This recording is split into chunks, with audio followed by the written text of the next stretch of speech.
হরে কৃষ্ণ। আজকে আমি আপনাদের সামনে যোগিনী একাদশীর মাহাত্ম্য কথা তুলে ধরব।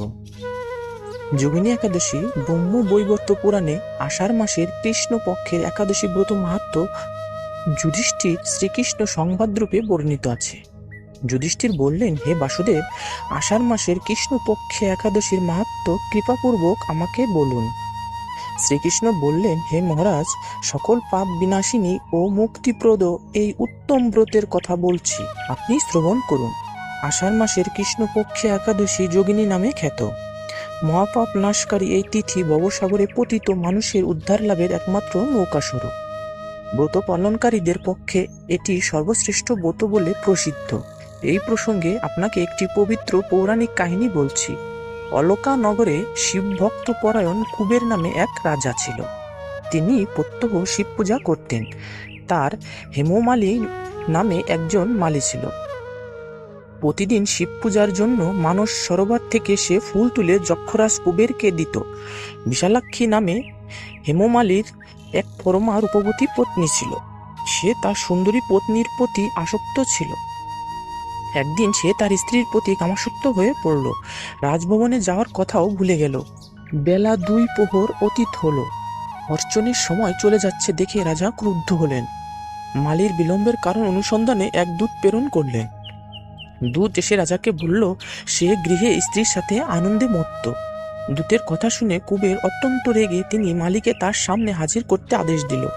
এদিকে মালি কুবেরের পূজার সময় অতিবাহিত হয়েছে বুঝতে পেরে অত্যন্ত ভয় পেল। তাই স্নান না করে সে রাজার কাছে উপস্থিত হলো।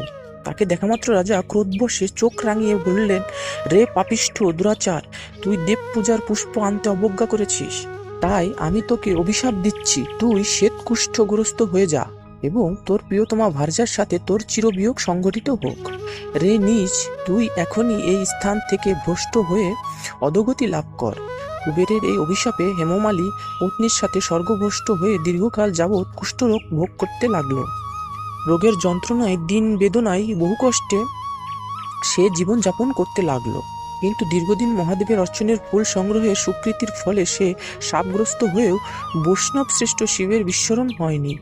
একদিন হেমমালী ভ্রমণ করতে করতে হিমালয়ের শ্রী মার্কণ্ডেয় ঋষির আশ্রমে উপস্থিত হলেন। কুষ্ঠরোগে পীড়িত সপত্নী হেমমালীকে দর্শন করে শ্রী মার্কণ্ডেয় তাকে জিজ্ঞাসা করলেন, তুমি কার অভিশাপে এরকম নিন্দনীয় কুষ্ঠরোগগ্রস্ত হয়েছ? সে উত্তর দিল, হে মুনিবর, রাজা ধনকুবেরের আমি ভৃত্য ছিলাম। আমার নাম হেমমালী। আমি প্রত্যহ মানস সরোবর থেকে ফুল তুলে শিব পূজার জন্য রাজাকে দিতাম। কিন্তু দুর্ভাগ্যক্রমে একদিন স্ত্রীর মনোরঞ্জন হেতু কামাসক্ত হওয়ায় সে ফুল দিতে বিলম্ব হয়। রাজার অভিশাপে এরকম দুর্দশাগ্রস্ত হয়েছি। পরোপকারই সাধুগণের স্বাভাবিক কর্ম। হে ঋষিশ্রেষ্ঠ, আমি অত্যন্ত অপরাধী, কৃপা করে আমার প্রতি প্রসন্ন হন। তখন দয়াদ্র চিত্ত মার্কণ্ডেয় মুনি বললেন, হে মালী, তোমার মঙ্গলের জন্য শুভফল প্রদানকারী এক ব্রতের উপদেশ করছি। তুমি আষাঢ় মাসের কৃষ্ণপক্ষের যোগিনী নামক একাদশী ব্রত পালন করো। এই ব্রতের প্রভাবে তুমি অবশ্যই কুষ্ঠব্যাধি থেকে মুক্ত হবে। শ্রীকৃষ্ণ বললেন।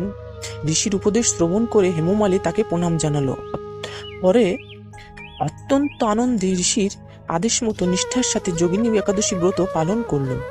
এভাবে হেমমালী সমস্ত রোগ থেকে মুক্ত হলো ও পত্নী সহ সুখে জীবনযাপন করতে লাগলো। হে মহারাজ যুধিষ্ঠির, আমি আপনার কাছে এই ব্রত উপবাসের মহিমা কীর্তন করলাম।